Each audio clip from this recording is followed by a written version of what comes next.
11월 24일 월요일. 보이지 않아도.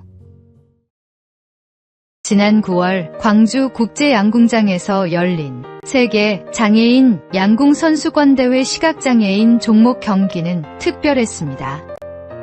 선수들은 짙은 선글라스를 쓰고 손등에 촉각으로 조준 틀을 맞추며 활시위를 당겼습니다. 스포터는 16시 8 같은 짧은 호출로 방향을 알려주었고, 선수들은 그 안내에 감사하며 관역을 향해 화살을 날렸습니다. 한국이 시각장애인 부문 세계선수권에 도전한 것은 이번이 처음이었고, 2명의 선수가 동메달 결정전까지 진출해 값진 성과를 거두었습니다. 이 팀을 이끈 석동은 감독은 양궁계 원로 석봉근 씨의 아들로 아버지의 산속 섬김을 보고 자라 스포츠 선교를 비전으로 품었습니다. 훈련장이 없어 돼지 축사와 비닐하우스를 전전해야 했지만 그는 기도 외에는 방법이 없었다. 하나님이 도움의 손길을 주셨다고 고백했습니다. 선수 조종석 씨는 시각장애인이 활을 쏜다고 하면 의아한 시선이 많았지만 세계 무대에서 결실을 얻은 것이 감격스럽다고 말했습니다. 보이지 않아도 믿음으로 도전할 때 하나님께서 길을 여시고 감사할 조건을 채워주십니다. 오늘의 말씀. 그런즉 누구든지 그리스도 안에 있으면 새로운 피조물이라. 이전 것은 지나갔으니 보라, 새 것이 되었도다. 오늘의 만나. 보이지 않는 길에서도 감사하며 나아가십시오. 하나님은 우리의 걸음을 인도하시며 놀라운 열매를 주십니다.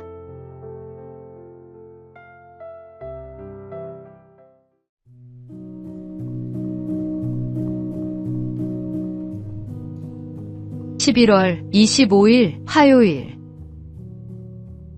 생명의 돌. 아프리카에서 사역하던 한 미국 선교사가 어느 마을을 방문했습니다.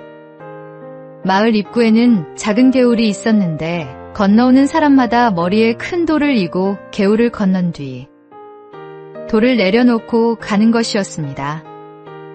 이상히 여긴 선교사가 이유를 묻자 한 주민이 대답했습니다. 이 개울은 좁아 보이지만 한가운데 물살이 너무 세서 큰 돌을 머리에 이고 건너지 않으면 모두 떠내려갑니다. 조금만 흘러내려가면 낭떠러지로 떨어져 목숨을 잃게 됩니다. 선교사 일행도 큰 돌을 머리에 이고 무사히 개울을 건널 수 있었습니다. 우리 인생에도 이와 같은 급류가 있습니다. 뜻하지 않은 시련과 무거운 짐이 닥칠 때가 있습니다. 그러나 하나님은 우리를 위험에서 지켜주시기 위해 때로는 큰 돌의 무게 같은 고통을 허락하십니다. 지금 힘겹게 짊어지고 있는 짐이 있습니까? 그것이 생명을 살리고 믿음을 지키는 도구일 수 있습니다. 짐스럽게만 보이는 돌이 사실은 하나님께서 주신 생명의 돌임을 기억하십시오. 그 무게조차 감사의 조건이 됩니다. 오늘의 말씀. 인내를 온전히 이루라. 이는 너희로 온전하고 구비하여 조금도 부족함이 없게 하려 함이라. 오늘의 만나. 오늘도 주신 짐을 원망하지 말고 감사하십시오. 하나님은 그 무게를 통해 우리를 지켜주십니다.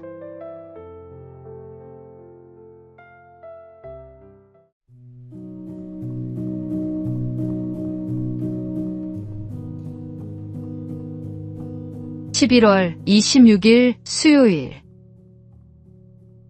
유혹을 거절하다.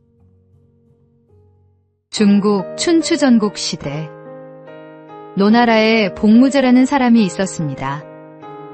그는 신부라는 고을의 원님이었는데 어느 날 제나라 군사들이 쳐들어왔습니다. 성문을 닫아야 했지만 성밖 들판에는 노랗게 익은 보리가 있었습니다. 대신들은 백성들에게 닥치는 대로 추수하게 하자고 권했지만 복무제는 단호히 거절했습니다. 결국 곡식은 모두 약탈당했으나 그는 이렇게 말했습니다. 백성들이 남의 곡식을 공짜로 얻는다면 앞으로 땀 흘려 일할 마음을 잃고 남의 것을 쉽게 빼앗을 수 있다고 생각할 것입니다. 그 해악은 10년이 지나도 고칠 수 없습니다. 우리도 종종 왜 나에겐 행운이 없을까 생각합니다. 그러나 하나님은 우리가 불로소득에 기대어 인생을 흐트러뜨리도록 내버려 두지 않으십니다. 성실히 땀 흘리며 사는 삶이 결국 가장 안전하고 복된 길임을 아시기 때문입니다. 오늘의 수고와 성실은 결코 헛되지 않습니다. 하나님은 그 과정을 통해 우리를 지켜주시고 감사할 열매를 맺게 하십니다. 오늘의 말씀. 내가 내 손이 수고한 대로 먹을 것이라. 내가 복되고 형통하리로다. 오늘의 만나. 손에 땀 흘려 얻은 작은 열매를 감사하십시오. 그것이 하나님이 주신 가장 큰 축복입니다.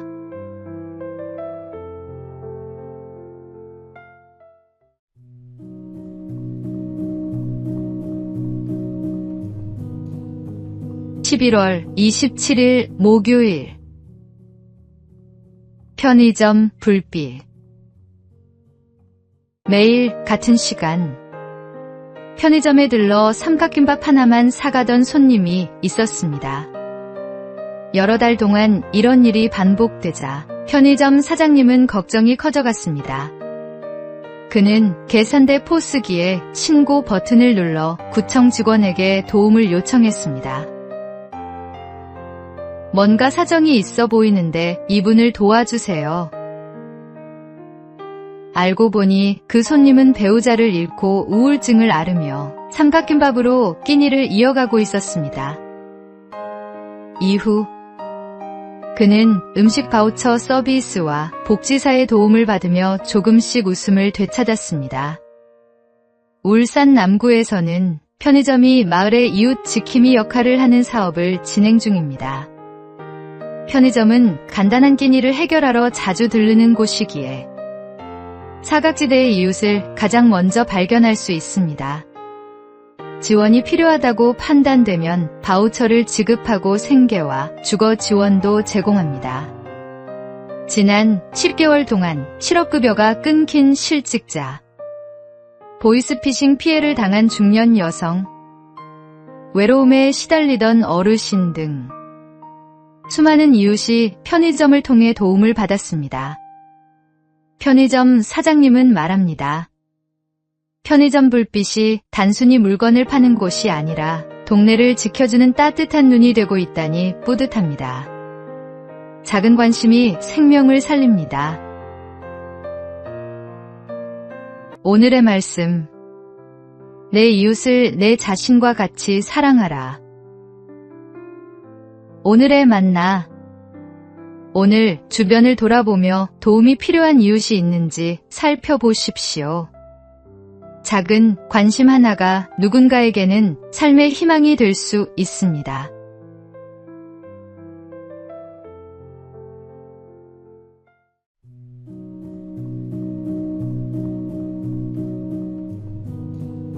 (11월 28일) 금요일. 끝까지 지킨 신뢰. 미국의 평범한 두 친구는 젊은 시절 농담처럼 한 약속을 나눴습니다. 만약 우리 중에 누가 먼저 복권에 당첨된다면 그 돈을 반씩 나누자. 그로부터 수십 년이 흘렀습니다. 이제는 서로 연락도 끊기고 얼굴도 잊을 만큼 멀어진 사이가 되었습니다. 그런데 정말로 한 친구가 복권에 당첨되는 일이 일어났습니다. 당첨금은 무려 2억 달러. 누구도 그 약속을 기억하지 못했고 말하지 않으면 세상 그 누구도 모를 일이었습니다. 그러나 그는 오랜 수소문 끝에 친구를 찾아내어 당첨금을 정확히 절반으로 나누어 주었습니다. 사람들이 놀라며 이유를 묻자 그는 담담히 대답했습니다. 수십 년 전이지만 우리는 그렇게 약속했습니다. 그래서 지킨 것뿐입니다. 굳이 지키지 않아도 될 약속이었지만 그는 끝까지 그 약속을 붙들었습니다. 약속은 말로만이 아니라 삶으로 지켜질 때 신뢰와 진실을 드러냅니다. 신앙도 이와 같습니다. 하나님께 드린 서원과 이웃 앞에서의 약속을 끝까지 지켜나갈 때 그 믿음은 감사의 열매가 되어 우리의 삶을 더욱 풍성하게 합니다. 오늘의 말씀. 내가 하나님께 서원하였거든 갚기를 더디게 하지 말라. 하나님은 우매한 자들을 기뻐하지 아니하시나니 서원한 것을 갚으라. 오늘의 만나. 말이 아니라 행함으로 드러난 약속의 신실함이 하나님께 영광이 됩니다. 오늘 작은 실천 하나로 11월을 감사와 믿음으로 마무리해 보십시오.